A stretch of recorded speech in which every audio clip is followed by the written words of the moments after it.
Hi, I'm Ross from Play Wild. Thanks for joining us. And in this video today, we're going to learn how to link two of the Play Wild 5-foot hanging straps together in a line.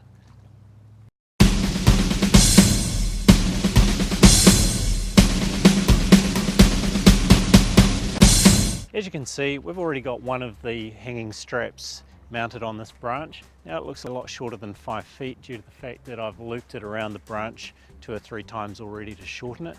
We've covered how to do this in a separate video, so if you're looking for more instructions, go to playwildusa.com/instructions for a list of videos on other subjects. Now with the hanging strap mounted like this, the D-ring that's in my hand here is the smaller of the two on the first hanging strap. So in order to link the two straps together, we take the smaller of the D-rings on the second hanging strap as well and pass that sideways through the first D-ring.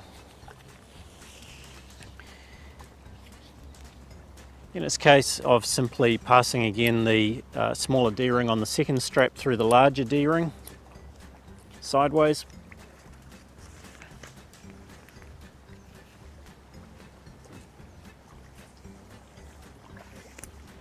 And feeding the whole loop down here so we've got the two hanging straps joined. Now in this configuration, the hanging straps can safely support 1,000 pounds working load. If you were to have them hanging in parallel next to each other, they will safely support 2,000 pounds together. If you were to have the two straps joined together in a series like we've got right now, without the first strap being looped around the branch, that will give you a total length of just around 10 feet.